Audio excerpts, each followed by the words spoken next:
My name is Isla Carter. I used to think betrayal was something that came from the outside, a stranger, a chance encounter, a fleeting affair. I never expected it to come from the very home I had built with all my love, from the man I once believed was my life partner. One night, at 2:17 a.m., I got a text from an unknown number. "You're the draft, I'm the next chapter." Before I could even react, I found something worse. A hard drive hidden behind the medicine box, recording the truth over the years, inside my own home. Have you ever lived with someone, shared a bed, raised a child together, and had no idea you were being watched, lied to from the beginning? If you've ever had a moment of awakening like I did, leave a comment below. Don't forget to like and subscribe so we can walk through this story together. Because what I found after that was more brutal than betrayal itself. I wasn't born into wealth, nor did I carry grand ambitions into this marriage. I only had one thing, a full heart for the man I called my husband.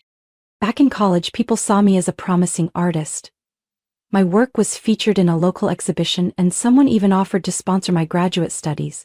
But when Tyler proposed, I put away my dreams, packed up my canvases and paints, and chose the safer path: become a middle school art teacher, get married, settle down, have children. "I want a real family," Tyler once said the night before our wedding. "You don't need to make a lot of money, just be home, take care of the kids, take care of me, that's enough." And I believed him. His eyes looked sincere back then. I loved that simple picture more than anything. At first, life felt like a warm movie. We bought a small house in the suburbs of Columbus, planted flowers by the porch, named every little pot. Tyler used to call me the keeper of the flame. I truly thought he appreciated me. But things started to change quietly. Like a fever without symptoms. He slowly took over every decision I made.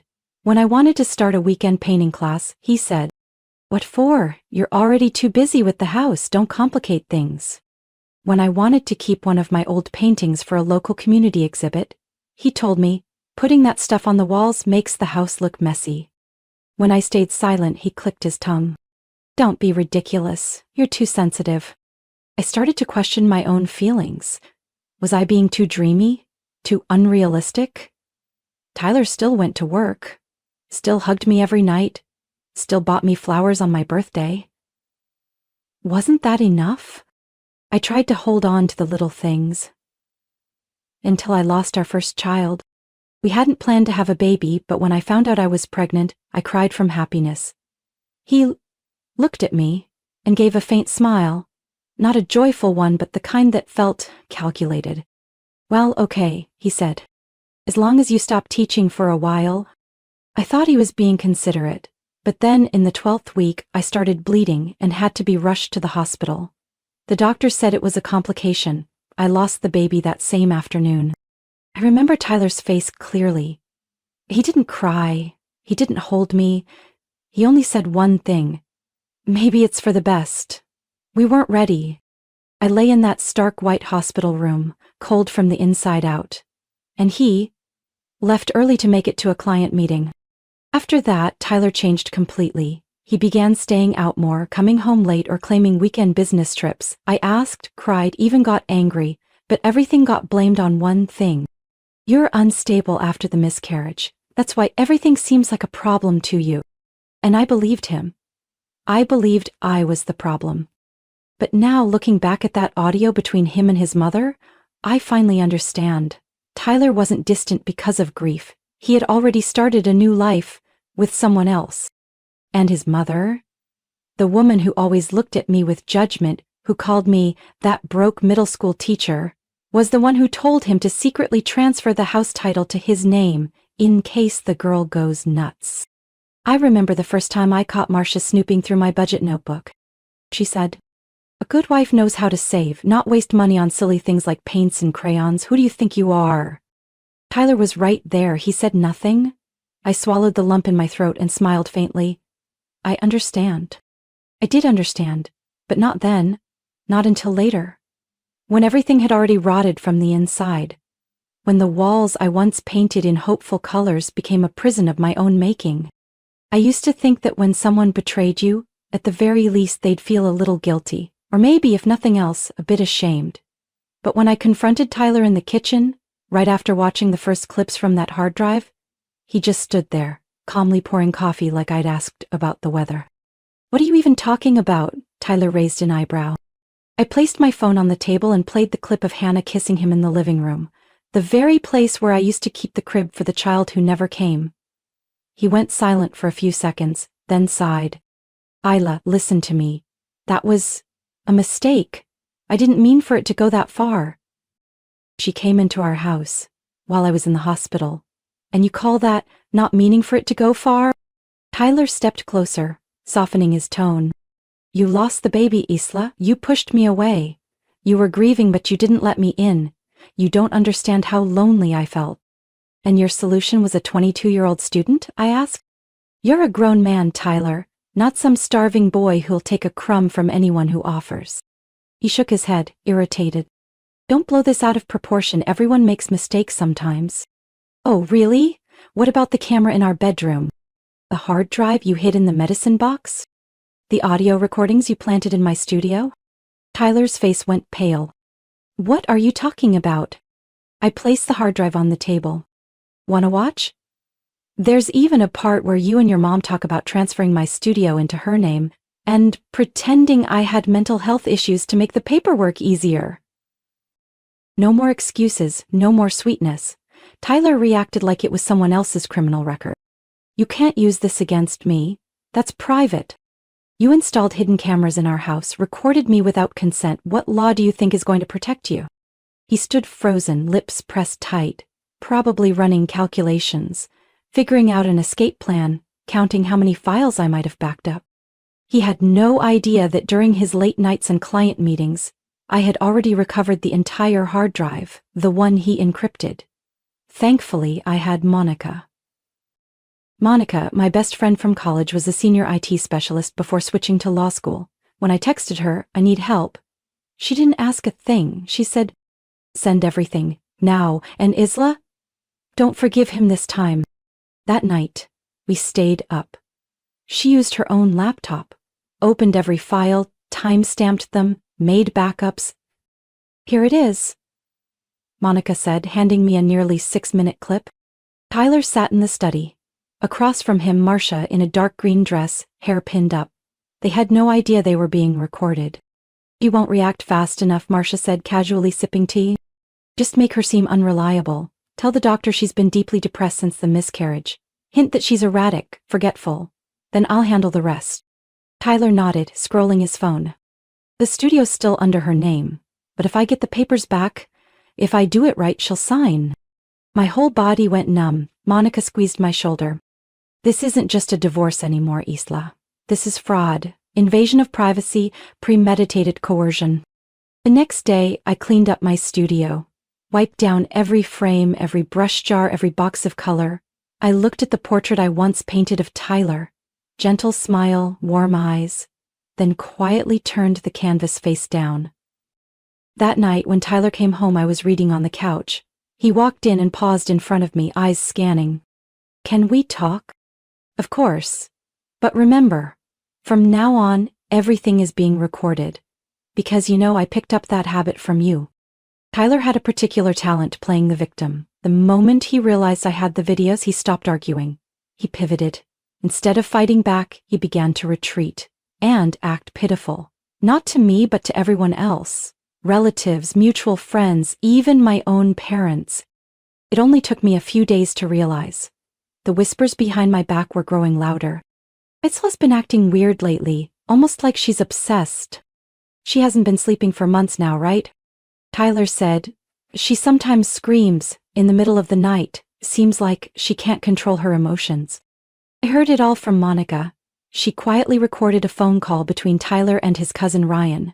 In it, Tyler laughed coldly. "As long as a few people believe Isla's losing it, the rest will fill in the blanks on their own. I'm someone who writes words for a living, who teaches students how to observe the nuances in a painting, and yet I didn't see I'd become a character in my husband's play. A supporting role, written to prop up his narrative of the man who suffered with a mentally unstable wife. Things became suffocating when my mother-in-law, Marcia, started showing up every morning without warning. She walked into the house as if she still owned the place. Veiled hat, bright red lipstick, clinging to an old Gucci purse, she said as she took off her coat. Tyler says you've been a little unwell. I'll be staying here for a few days until things improve. I didn't agree. But she didn't need my agreement. I tried locking the door. She called a locksmith to change the locks. So I unplugged the Wi-Fi. She brought her own mobile router. I locked my studio. She used a spare key Tyler had given her. Every morning, I'd wake to find her at the dining table, making tea, reading the paper, staring at me like she was waiting for an emotional explosion to confirm what she already believed. Once, I was chopping vegetables in the kitchen when she stood behind me and said, "You might want to consider seeing a doctor. You could be dealing with hormonal imbalance after the miscarriage and not even realize it." I set the knife down. "Are you actually trying to drive me insane?" She smiled. "No, I'm trying to save you from yourself." I turned away, throat tightening. I had imagined many painful scenarios, but never did I think I'd be monitored in my own home, with people waiting for me to collapse like it would be a satisfying conclusion. And then it happened. On a Monday morning, the principal at my school, Mrs. Robinson, called me into her office. Her face looked tense, apologetic. "Harry, I received an anonymous email from a parent claiming you displayed inappropriate behavior in class. There's even an audio clip of you crying loudly during a lesson, frightening the students. This is a misunderstanding. I've never—" Mrs. Robinson cut me off. "I understand, but the school board has requested that you take a leave while we investigate. For now, you're suspended from teaching." I held the letter, my hands trembling. As I walked out of her office, I felt my coworkers' eyes follow me. Cautious, pitying, curious. No one asked, no one said a word. That evening, Monica came over. I was sitting on the floor of my studio, surrounded by old documents and dusty brushes. She looked at me, didn't ask if I was okay. She simply said, I traced the IP address of the anonymous email. It came from a personal laptop logged into public Wi-Fi near the campus, but one part of it was sent from a private network. The device name was Hannah Mac Air. I closed my eyes. My throat tightened. She really did it. She didn't just sleep with your husband, she's trying to push you over the edge. I looked toward the stairs where my mother-in-law was upstairs. Somewhere across the city, Tyler was likely still spinning his tale of the overly sensitive wife. And somewhere in a college dorm, Hannah was continuing her life as if she were innocent. I walked over and lifted an old painting I hadn't touched in years. An unfinished oil canvas, a gray background and a few faded outlines. I'm not letting them write the rest of this script. Monica stepped forward, gently squeezed my shoulder. And this time, you're not alone. I never imagined I'd one day be sitting in my kitchen, highlighter in hand, poring over federal law, financial crimes, privacy rights, property fraud. But when you're pushed to the edge, you stop waiting for someone to save you. I texted Monica one simple line. Where do I start? She replied with 2 words. The money. From that moment, I stopped reacting on instinct. I sat still and watched. And in that terrifying silence, I began to see the patterns in the chaos I used to think was random. Monica called in a contact, a private investigator named Eric Dwyer, to meet me that weekend. He was the quiet type, silver hair, tall and lean, always wore gloves even though the weather was warm. What are you trying to find? He asked, his eyes sharp like a scalpel. I handed him a financial statement from Tyler's company that Monica had recovered from deleted emails. We used data recovery software on Tyler's old laptop to backtrack a list of permanently deleted files. On page 3 were several entries labeled personal scholarships, approved with an e-signature. The recipient listed as Hannah E. Wells. She's a senior literature major at the university Tyler used to attend, I said. I can get her scholarship records from the school office, but if you want to prove this was personal money, we need to connect the dots. I pressed my lips together. We have a backup of Tyler's secondary account, technically under another name but linked to the company. From there, funds were transferred to a digital wallet, and most of it was used to pay tuition, rent, and one bill for a prenatal checkup. Eric didn't even look up, just scribbled into his notepad. Got a copy of the ultrasound? Monica opened her laptop. Yes, She accidentally sent it to the school's email. I pulled it from the archives. On the screen was a black and white image, a tiny fetus like a comma floating between streaks of gray. In the corner, patient name, Hannah Elizabeth Wells, gestational age 12 weeks, date of exam 3 weeks ago. Does she have a boyfriend? Eric asked. I stayed silent. Monica answered for me. She used to. A student named Paul Gardner lived in the same dorm complex, but they broke up around February. After that, she started showing up more often around Tyler. Eric set down his laptop and clicked open a highlighter. Enough to open a fraud investigation. If Tyler's company issued the scholarship, but it was actually personal money for a private purpose, that's not only misuse of funds, it's a violation of business ethics. I leaned back in my chair, staring at the ceiling. Outside it was lightly raining. Do we have enough to bring him down yet? I asked. Not yet, but if you're patient, I'll find something he can't deny. In the weeks that followed, I lived like a double agent. By day, I shared breakfast with my mother-in-law with a calm face, greeted Tyler with a faint smile, nodded when he said, "I think you're really starting to get better." By night, Monica and I met in the studio, updating a spreadsheet that tracked every dollar, every invoice. Every column was a crack Tyler didn't know was widening. I no longer cried when I saw pictures of Hannah. My hands didn't shake reading her texts to Tyler, one of which said, "I want my child to grow up in a real family, not like some bastard." I didn't move. I read the line again, slower this time, then circled it in red like sealing a truth I couldn't unsee. One Thursday evening, Monica came late. When she walked in, she didn't take off her coat. "I've got something new," she said, placing a file on the table. "Detailed report from Eric." I opened it. The paper was still warm. The first line read, "Wire transfer of $5,000 from Tyler's company, e-wallet, under alias Morgan Fields. Used at a baby furniture store." Next was a $2,800 receipt. Note, deposit for rental near campus. Then a printed email, "Hannah to the landlord," signed as Mrs. Wells Carter. I read it twice. She used his last name? Monica nodded, her gaze razor sharp. "I think she's the legal wife." Minutes passed in silence before I finally said the only thing that mattered. "It's time, let's start mapping." We pulled out blank sheets, listing every point of contact, names, dollar amounts, dates, purposes. A web-like diagram slowly emerged. At the center was Tyler Carter. And this time, I was holding the pen. I was drying my dad's arm after his physical therapy session when the nurse walked in, placed a bag of fruit on the table, and said gently, "A man was here asking about him all morning. I think he might be your husband?" I didn't need to ask the name. In this small-town hospital, only one man would have the nerve to play loving family in front of medical staff, after silently destroying me from the inside out. I stood up and walked into the hallway. Tyler was sitting at the end of the bench row, sleeves rolled up, holding a paper cup of coffee, his head slightly bowed like a man carrying too much. The moment he saw me, he stood abruptly, voice full of concern. "Isla?" "I came as soon as I heard. How is he? What did the doctor say?" "My father is slowly recovering. You don't need to worry." Tyler looked at me as if I'd said something shockingly cold. "I want to help. We're still family, right?" I didn't answer. I simply stepped aside to let him into the room. I followed quietly, and as Tyler leaned down to shake my father's hand, acting all gentle, I saw a flicker of tension in my father's eyes. He knew.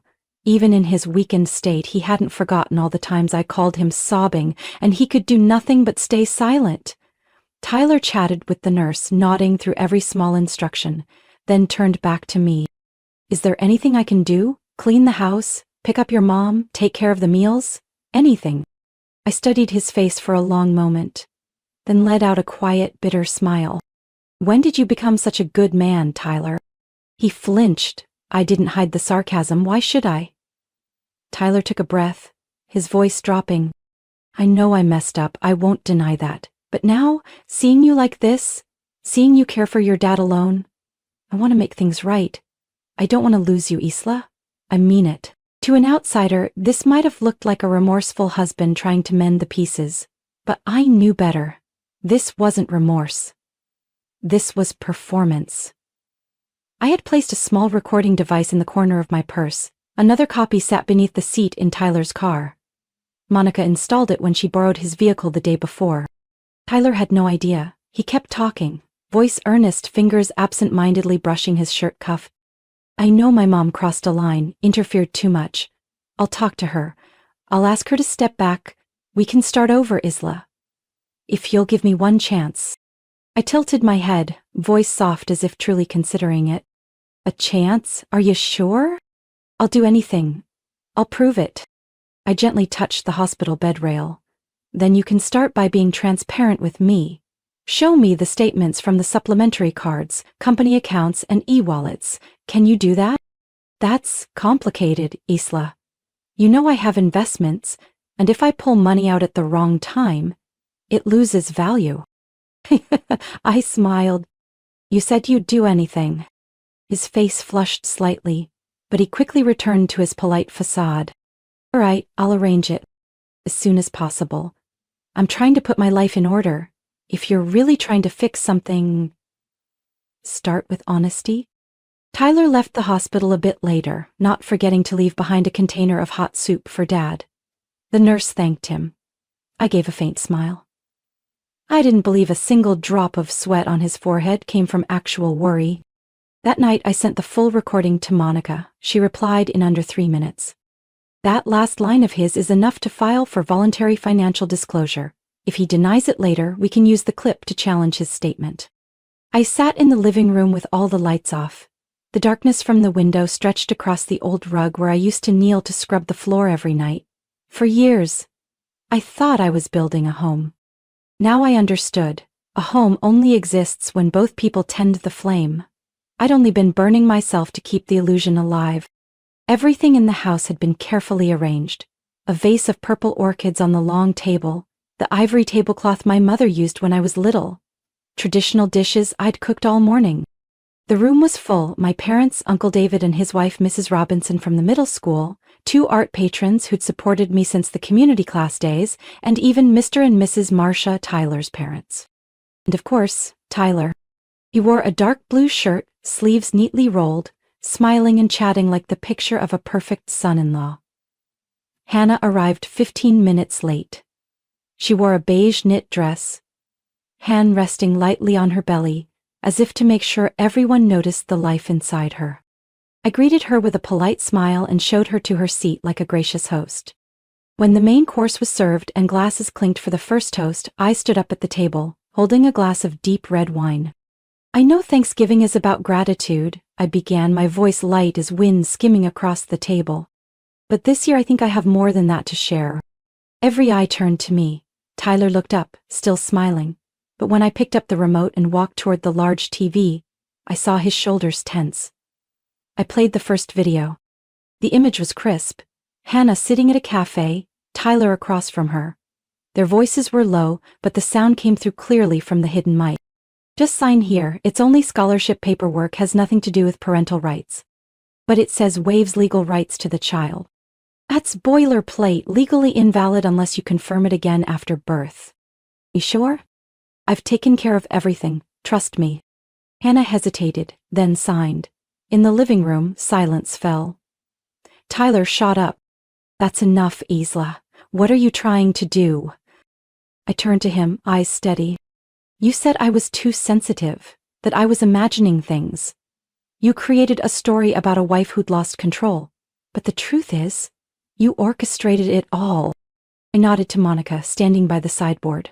She stepped forward and opened a folder, handing copies to my father and Mrs. Robinson.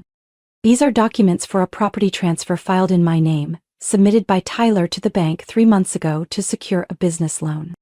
I looked directly at my mother-in-law. Marcia, and here's a copy of paperwork under your name, with a forged signature, used to place a deposit on a southern land project, an investment worth $180,000. Her face went pale. I never signed anything. Monica flipped to the last page, pointing to the signature. This matches Isla's handwriting, spliced from her insurance files. The room went still. The older guests began whispering. Hannah stood abruptly, her face ghostly white. Said no one would ever find out, he said. You thought he'd keep his word? You thought you were the first woman he promised a child would have a family. Tyler gripped the chair arm, eyes bloodshot. You're destroying everything. No, Tyler, I'm revealing the truth. And you? Built all of this with your own hands. I turned to the investors. And if any of you still want to fund my art studio, I need to be clear. I've separated all accounts from Tyler, filed to legally amend ownership. I won't allow anyone to mistake him as part of this journey. Mr. Roberts, a seasoned investor, nodded. You did the right thing. You have our support. My father, still weak, stood up, his eyes bright for the first time in weeks. My daughter stayed silent for too long. Today she spoke, and no one gets to twist that voice ever again. Marcia stammered. But Hannah's pregnant. That's our grandchild. I cut her off coldly. Child born of lies deserves not to be raised in more of them. I nodded to Monica. She stepped forward and placed an envelope on the table.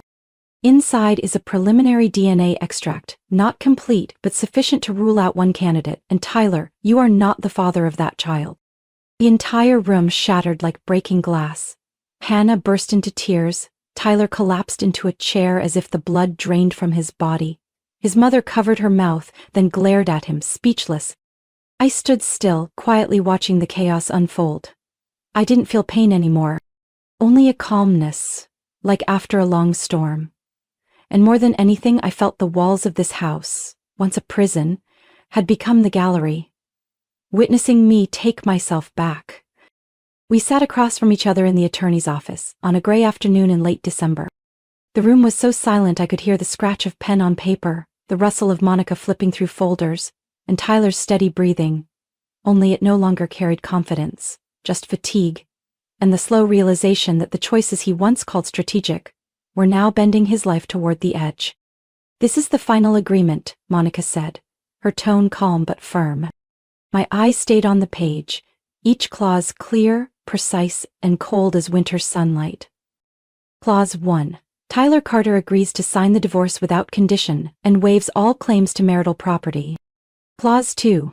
The studio, residential home, and personal vehicle are acknowledged as the legal sole property of Isla Carter and will not be divided. Clause 3. Tyler Carter agrees to forfeit all financial, custodial, or legal claims to any child identified by a third party as his biological offspring until confirmed by legal DNA testing. Once excluded, all obligations cease permanently. So you're not filing criminal charges? He asked, voice low, eyes wary. I looked up, not with the same steel as before. Only clarity. No more, no less. No, not yet. I don't need you in prison to be free. He blinked. Maybe. For a second he thought he'd won. But letting you walk away thinking you got away with it? That's what I won't allow. He froze. I continued. You have one choice. Sign this and disappear from my life cleanly. Or we go to court. And I won't present what's in these files. I'll include audio of you coercing people into signing documents, footage of personal spending from company accounts, and a list of Tyler Corp employees receiving stipends from undisclosed sources. I think the IRS would be very interested. Monica slid the pen toward him. Sign it. You know this is the kindest deal you'll ever get. Tyler gripped the pen, hand trembling slightly. I watched him sign each letter. His face grew paler with every stroke. Now that it's signed. Keep your word, he muttered. I smiled.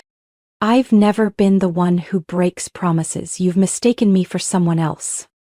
Monica collected the original, handed the copy to his attorney. She closed the file, as lightly as if she'd just finished a wedding cake order. Out in the hallway, Tyler slowed down, staring at me like he couldn't understand. Why didn't you make a bigger deal of it? You could have ruined me. You could have handed everything to the police. I turned back, calm. Because what you fear most isn't jail. It's being unmasked in front of the people who once believed you were good. I stopped at the elevator door. And as for what needed to be sent, it's already been sent. A few days ago, Monica forwarded all of Tyler's shady financial documents to the IRS, anonymously but with clear sourcing. At the same time, a copy went to the local newspaper, where a journalist, Claire Stevens, known for exposing money laundering in construction firms, was hunting for her next big story. Minutes after Tyler left the building, Monica showed me Claire's reply. "The files are solid. I'll verify with 3 more sources, but this is a bombshell. If it checks out, it's not his company getting frozen. It'll take down both real estate projects he's pushing." On the way home, I pulled over and grabbed a coffee from a small roadside shop. Cold wind slipped through my collar, but I didn't pull it closed. I let the chill sink into my hands, like a reminder, I'm still here. Clear. Steady enough to choose release over revenge. I don't need someone else to fall for me to rise, but if they trip on their own lies, that's not my fault. The following spring, I moved back into my old studio, the place that once held my youthful dreams before I gave them up for a house I thought would last. The red brick walls were still there. Water stains lingered on the ceiling. But I didn't rush to repaint. Something about those marks made me want to keep them. Reminders that even collapsed places can stand again, without hiding the cracks. The studio reopened with a new name, Light Between Curtains. It was a wordplay on the curtain between us, my first finished painting after everything fell apart, but also a promise. A sliver of light piercing through the curtains of someone's pain, showing them there's still a path forward. The first workshop had 5 women. They sat in silence at their blank canvases, no one speaking for the first 10 minutes. Then one drew a circle. Another painted an empty chair. Slowly, trembling hands found their way back to color. Didn't tell them what to paint. I only left out water, brushes, napkins. The only thing I placed on the table was a small sign. No one here has to be good. Only honest. I painted too, no longer to prove I was an artist. I painted to quietly speak what couldn't be put into words. The first piece I completed after over a year was titled The Curtain Between Us. A large acrylic painting, no faces defined. 2 silhouettes faintly visible behind a pale white-gray curtain. The curtain reached the floor, delicate as early fog, splitting the canvas in half. No one steps out. But there's light behind it. I submitted it to the city's annual art exhibit without expecting much, but a week later I got a call from the curator. We want it as the centerpiece for the central gallery. I laughed like a kid who'd just made the school basketball team. And for a moment, I saw the eyes of 21-year-old Isla again. The girl who once gave everything up because she thought love was a destination, not a path. As I rebuilt my life, the outside world seemed to correct its course too. News of the IRS investigation and financial fraud at Tyler Corp appeared in the local paper's business section. The headline was simple: a business crumbles over what was hidden beneath the floorboards. The article didn't mention my name, but I recognized every detail. The IRS uncovered Tyler's use of sub-accounts and unregistered scholarships to extract cash from the company. The funds weren't just for Hannah. They were funneled through intermediaries into shady deals, mostly in real estate and speculative investments. Tyler was stripped of his executive authority for 3 years, sentenced to 2 years probation, financial monitoring, and community service. As for Hannah, I had no further contact. I only heard bits from Monica, who still kept in touch with the university that she gave birth. And just as we expected, the DNA results didn't match Tyler. Soon after, her parents cut off financial support and called the school, demanding she withdraw and return home. But Hannah vanished. No one knows where she is now. Only that her bank accounts were frozen and her phone disconnected. An old friend said she might be in another state, applying for jobs under a new name, living quietly. Each morning, I arrived at the studio early, opened the windows, let sunlight pour into the classroom. Some days 10 people showed up, other days only 3. But every day had one thing in common: a soft silence, shared by people learning to speak again through brushstrokes. One day, a young woman came in, wearing an oversized jacket, her hair smelling faintly of smoke, her voice barely a whisper. "I don't know how to paint, but I heard you could teach me how not to feel useless." I handed her a pencil. "I'm not here to teach you to paint. I'm here to sit beside you and paint with you." I took a seat and reached for a blank sheet of paper, and as the first line of graphite moved across the page, I knew. My life was starting over, not from a new place, but from within, from the rubble of everything that once collapsed. One late afternoon in April, with the last rays of sunlight slanting through the glass window, I was wiping down some old wooden frames in the studio storage, when I heard a soft knock on the door. A young woman stood at the threshold, maybe 20, dark hair hastily tied, wearing a faded hoodie from a local college. In her hand was a loosely clipped folder, a few corners bent. "Hi," she said softly, voice a little shaky. "I'm a psychology student. I heard about your art therapy workshop and I have a research paper I'd like to do about the rebuilding power of women after trauma." I smiled and invited her in. She walked carefully, as if afraid to disturb the quiet, her eyes scanning the room constantly. "I read a blog post once by a painter about a broken marriage. She was a victim of emotional abuse and manipulation. I'm not sure, but was that you?" I set down the wooden broom, wiped my hands on my apron, and walked toward the whiteboard by the window. She didn't speak. Her eyes flickered between curiosity and something closer to fear. I picked up a piece of chalk and wrote one sentence. "I used to be a victim, now I'm a witness." She froze for a few seconds. Then her eyes lit up like she had seen something she once hoped for but never quite believed was real. "Could I interview you?" she asked, her voice smaller now. "Not for the paper. Just so I can understand. I watched my mom stay silent for years. And I still don't know why she didn't leave sooner." I poured 2 cups of ginger tea and invited her to sit at the old wooden table, the one I used to sketch out workshop ideas. "I can't speak for your mother," I began, "but I know why I didn't leave. I believed that if I worked harder, held on longer, everything would return to what it once was. I feared that no one would take my side. He didn't leave bruises, but he made me feel invisible, too small to need, too quiet to matter." She looked down, hands gently clenched together. "People think betrayal is when someone goes off with someone else, but there's a quieter kind, the kind where the person who promised to protect you is the one who makes you question your own worth every single day." I took out a small print, a copy of The Curtain Between Us, and placed it in front of her. "Some curtains don't need to be pulled back, you just need to know you can walk through them." She didn't say a word for a while, then nodded. "I'd like to join the workshop if there's still space." "There's always space," I replied. "We don't count heads. We only need people who are ready to begin again." A week later, she returned, this time with a new notebook, a few tubes of cheap acrylic paint, and an expression that looked a little less lost. In class, she painted a window frame. Simple lines, nothing elaborate, but in the bottom corner of the canvas she drew a hand pulling back part of a curtain. Without a word, I touched the frame's edge, seeing not the painting, but a reflection of a journey I once thought was mine alone. A few days later, while I was mopping the studio floor, Monica walked in holding a thick envelope. "Letter from the city's Arts Council," she said, shaking it with mock drama. "Heard someone wants to bring your art therapy program to the statewide network." I looked at Monica and saw the pride in her eyes. No words were needed. I used to think what Tyler broke could never be fixed. But somehow, from that wreckage, I had built something else.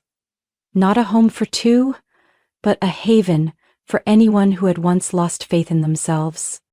Sometimes betrayal doesn't destroy us. It only tears open a curtain and shows us that beyond the darkness there may still be light. Have you ever witnessed a woman step out of the shadows, not with noise or bitter revenge, but quietly, choosing to rebuild her life with bare hands and a heart once torn? I don't know what you think about Isla's choice, how she didn't seek revenge in the way everyone expected but chose truth, chose light, chose to keep walking instead of turning back to burn the past. If you've ever gone through a moment like that, or watched someone you love rebuild after devastation, I'd love to hear your story in the comments. Every woman in Isla's small studio carries a life story, and maybe your comment will be the first glimmer of light that helps someone walk through the curtain that's still keeping them from their next chapter. Don't forget to follow the channel for more moving stories about family, love, and the strength it takes to be reborn from what once felt hopeless.